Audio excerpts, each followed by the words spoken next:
Yang pertama 247 silakan dari termohon atau KPU Sumatera Utara. Baik, terima kasih Yang Mulia. Jawaban termohon KPU Sumatera Utara dalam perkara 247 yang dimohonkan oleh Edi Rahmayadi dan Hasan Basri Sagala selaku pasangan calon gubernur dan wakil gubernur Provinsi Sumatera Utara tahun 2024 nomor urut 2. Yang Mulia Ketua Mahkamah Konstitusi yang bertanda tangan di bawah ini Agus Arifin selaku Ketua KPU Sumatera Utara dalam hal ini memberi kuasa kepada Unoto Dwi Yulianto SH.MH dan kawan-kawan dari kantor Hamid Dwi Hudaya Law Office yang selanjutnya disebut termohon. Dalam eksepsi bahwa Mahkamah Konstitusi tidak berwenang memeriksa dan memutus perkara akuo dianggap dibacakan Yang Mulia. Ya. Izin Yang Mulia kami juga menyampaikan catatan berupa PowerPoint. Sudah di silakan. Baik. Terkait dengan eksepsi legal standing bahwa menurut termohon pemohon tidak memiliki kedudukan hukum karena melebihi ambang batas 0,5% dari total suara sah sebanyak 5.654.922 suara atau 28.275 suara sesuai dengan ketentuan pasal 158 Undang-Undang Pemilihan. Bahwa selisih perolehan suara pemohon dengan paslon nomor 1 adalah 28,93% atau setara dengan 1.636.300 suara. Kemudian pemohon dalam permohonannya berkali-kali menyebutkan dan mengakui bahwa pemohon adalah pasangan calon nomor urut 02 Yang Mulia. Padahal termohon tidak pernah menetapkan pasangan calon nomor urut 2, melainkan nomor urut 2. Tidak pakai 0 Yang Mulia. Oh, tidak pakai 0. Betul Yang Mulia. Jadi masalah juga itu ya.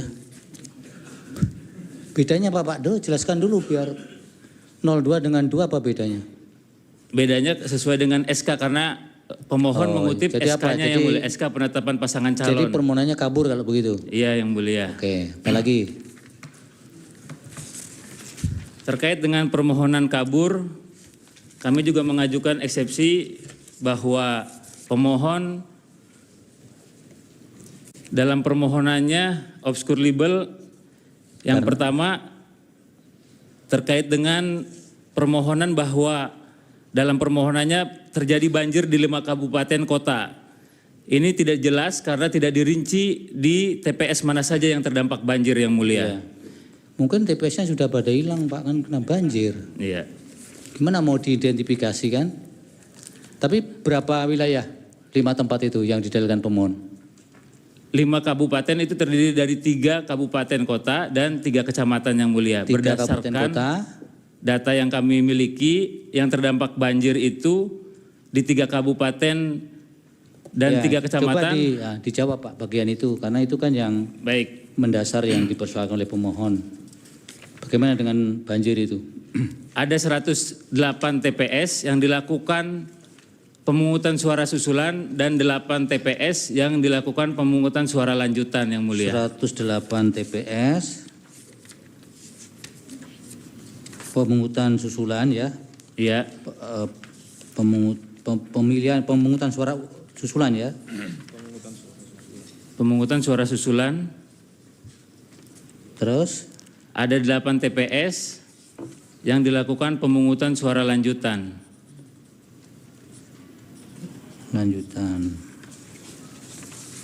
Itu datanya, apalagi? Iya Yang Mulia. Ini mencakup berapa kabupaten Pak 108 ini? Di 5 kabupaten kota Yang Mulia. 5 kabupaten kota. Pak, di 5 kabupaten kota yang ada indikasi banjir ini apakah juga mengajukan gugatan ke MK di pemilihan bupati wali kotanya? Ada Yang Mulia, beberapa ada seperti Medan, Deli Serdang, Medan. Binjai Yang Mulia. 3 itu ada ya. Ada di jawaban Bapak ini yang berkaitan dengan 108 TPS ini. Ada, nanti rinciannya ada ya. Ada rinciannya Yang Mulia dalam pokok permohonan. Kemudian ada tidak yang kemudian benar-benar tidak bisa dilanjutkan maupun tidak bisa dilakukan susulan? Stagnan gitu, ada tidak? Tidak ada yang mulia. Tidak ada. Tidak Betul ada. ya? Betul yang mulia. Apalagi sekarang yang mau dijawab? Bahwa pemohon juga tidak jelas atau inkonsisten dalam mendalilkan berapa jumlah suara sah dalam perolehan suara pemilihan gubernur dan wakil gubernur Sumatera Utara tahun 2024. Dalam permohonan di halaman 9, selisih suara sah itu 28.230. Di halaman 11 permohonan itu 28.275, sehingga terjadi selisih 25 suara yang mulia. Ya, ini masih eksepsi. Di eksepsi halaman 12. Ya. Kemudian dalil pemohon pada poin 3.9 dan 3.10 halaman 16 sampai dengan 17 permohonan itu mengklaim bahwa surat suara yang tidak terpakai sebanyak 2.367.833 adalah suara pemohon yang tidak datang pemilihnya akibat banjir. Padahal angka 2.367.000 itu termasuk surat suara cadangan yang mulia. Itu dalil atau eksepsi Bapak itu? Menjawab dalil atau mengomentari permohonannya? Mengomentari permohonan yang mulia terkait dengan eksepsi kami bahwa permohonan pemohon obskur yang mulia. Obskur karena datanya tidak mencantumkan surat suara cadangan. Bahwa termohon dengan tegas menolak seluruh dalil-dalil permohonan pemohon kecuali yang secara tegas dan jelas termohon akui kebenarannya, dan apa yang telah termohon uraikan pada bagian eksepsi mohon dianggap sebagai satu kesatuan yang tidak terpisahkan dalam jawaban akuo. Bahwa sekilas setelah membaca dan mendengarkan pemaparan pemohon pada sidang pendahuluan tanggal 13 Januari 2025 dengan agenda pembacaan permohonan, mungkin para pendengar akan ikut mengaminkan. Namun jika ditelusuri lebih dalam, substansi isi permohonan pemohon hanyalah narasi yang disusun sedemikian rupa dengan bahasa agitatif dan provokatif. Dijawab saja substansinya, Pak. Baik. Tidak usah panas-panasan. Dalam permohonan pemohon itu ada 7 poin dalil yang jika disingkat ada 2 yang mulia terkait dengan partisipasi pemilih yang rendah akibat banjir dan juga pelanggaran berupa TSM. Dua klaster itu aja dijawab. 2 klaster menurut kami. Ya, jawab. Yang pertama sesuai dengan tanggapan atau jawaban termohon di halaman 17 terkait dengan dalil pemohon bahwa partisipasi pemilih rendah akibat bencana alam sehingga pemilih yang akan memilih pemohon tidak datang ke TPS sebagaimana poin 3 halaman 11 permohonan pemohon. Bahwa sesuai dengan ketentuan pasal 120, pasal 121, pasal 122 Undang-Undang Pemilihan dan juga pasal 74 ayat 1 Peraturan KPU nomor 17 tahun 2024, pasal 75, pasal 76 yang pada pokoknya mengatur mengenai pemungutan suara yang dilakukan akibat adanya bencana alam atau gangguan keamanan yang mulia. Terkait dengan keberatan pemohon bahwa pemohon sudah menyampaikan keberatan terhadap pelaksanaan pemungutan suara tanggal 27 November bahwa sebetulnya pemohon tidak menyampaikan keberatan yang mulia, tetapi hanya meminta informasi terkait keberlanjutan pelaksanaan pemungutan serta menyampaikan informasi tersebut secara lengkap dan luas kepada masyarakat. Jadi berupa permohonan dan klarifikasi, bukan keberatan yang mulia. Di poin 15, bukti T, 18 dan 19. Bahwa terkait dengan partisipasi pemilih yang rendah, menurut permohonan pemohon, jika saja pemohon lebih fair, lebih jujur dan terbuka, maka berdasarkan fakta dan perbandingan pemilihan serentak tahun 2024 itu 68% partisipasi pemilihnya, Pilpres dan Pileg 81%, pemilihan serentak 2020 76% yang mulia. Terus yang klaster kedua apa tadi Pak, selain yang banjir sudah kita anggap selesai. Baik, klaster terkait dengan pelanggaran TSM atau dugaan adanya pelibatan ASN maupun pelibatan penyelenggara pemilu yang mulia. Oke. Benar tidak itu? Tidak benar yang mulia. Apa argumentasinya? Terkait dengan pelibatan penyelenggara pemilu di TPS 7 Kelurahan Seirengas, Kecamatan Medan Kota, Kota Medan. Menurut dalil pemohon ditemukan pemilih yang telah menggunakan hak pilihnya lebih dari 1 lembar surat suara atau 5 surat suara. Terkait dengan dalil pemohon yang dibuktikan dengan P56, 57, 74, dan 75, termohon bantah terhadap hal tersebut sudah dilakukan pemungutan suara ulang sesuai dengan rekomendasi dari Bawaslu yang mulia. Dibuktikan dengan bukti T32, 33, dan 34. Di dalam jawaban termohon di halaman 39 yang mulia untuk Kota Medan. 39 ya. Halaman 39. Iya, yang mulia. Di poin 6, perlu termohon tegaskan juga bahwa dalil pemohon terkait dengan TPS 7 ini sebetulnya di TPS 7 tidak ada masalah, tidak ada kejadian khusus yang mulia. Uraian pemohon ini adalah berkaitan dengan TPS 2 yang mulia. Di mana itu? Di Kelurahan Seirengas 1. Jadi pemohon Bukan TPS 7 maksudnya. bukan TPS 7 tapi TPS 2. Tapi kejadiannya benar. Benar yang mulia. Yang menggunakan lebih dari surat suara itu ada 5 surat suara, betul? Betul yang mulia. Sudah dilakukan pemungutan suara ulang 5 Desember. Sudah ada pemungutan suara ulang di situ. Sudah yang mulia. Tanggal 5 Desember yang mulia. 5 Desember ya.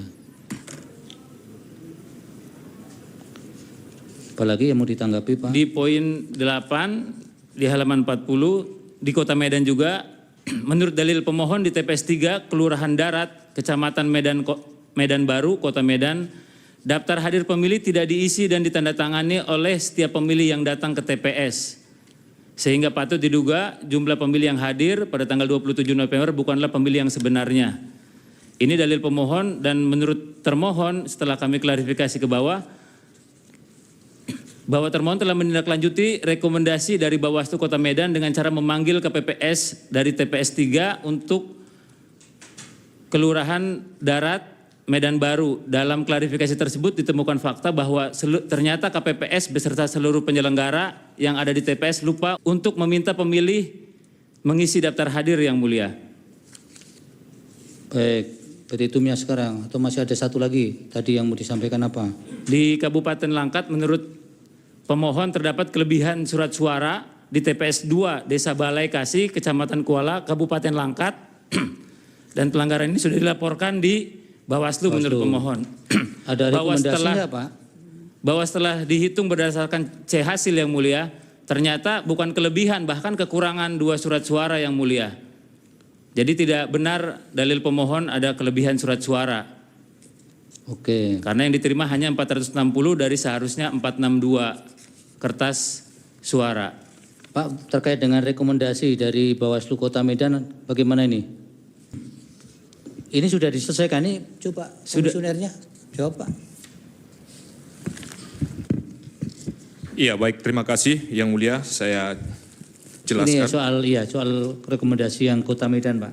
Iya, berkaitan dengan KPPS di TPS 3 yang kemudian lupa untuk memberikan daftar hadir kepada pemilih. Berkaitan dengan hal ini kami sudah tindak lanjuti dengan cara mendatangi pemilih dari rumah ke rumah untuk dimintai tanda tangannya. Hal ini dilakukan berdasarkan rekomendasi yang diberikan dari oleh Bawaslu. pengawas TPS untuk dilaksanakan. Bisa dipenuhi dan itu sudah disaksikan oleh saksi dari masing-masing paslon. Dan itu sudah kita lampirkan alat bukti di T35 Yang Mulia. T35 Iya, ya? jadi ada kesepakatan bersama yang sudah ditandatangani baik itu KPPS, Panwas TPS maupun saksi dari kedua masing-masing pasangan calon. Demikian Yang Mulia. T35 ya, Pak? Iya. Petitumnya, Pak, dibaca, Pak. Petitum berdasarkan uraian sebagaimana tersebut di atas, termohon memohon kepada Yang Mulia Majelis Hakim Mahkamah Konstitusi untuk menjatuhkan putusan sebagai berikut. Dalam eksepsi, mengabulkan eksepsi termohon untuk seluruhnya. Dalam pokok permohonan, 1. Menolak permohonan pemohon untuk seluruhnya. 2. Menyatakan benar dan tetap berlaku keputusan KPU Provinsi Sumatera Utara nomor 49 tahun 2024 tentang penetapan hasil pemilihan gubernur dan wakil gubernur Provinsi Sumatera Utara tahun 2024 tertanggal 9 Desember 2024. 3. Menetapkan perolehan suara tahap akhir hasil pemilihan gubernur dan wakil gubernur Provinsi Sumatera Utara tahun 2024 yang benar adalah sebagai berikut. Nomor urut 1 Muhammad Bobi Afif Nasution dan Haji Surya sebanyak perolehan suara 3.645.611 suara. Nomor urut 2 Edi Rahmayadi dan Hasan Basri Sagala perolehan suara 2.009.311 suara. Total suara sah 5.654.922 suara. Atau apabila Majelis Hakim Mahkamah Konstitusi berpendapat lain, mohon putusan yang seadil-adilnya. Hormat kami kuasa hukum termohon. Terima kasih Yang Mulia. Baik, terima kasih.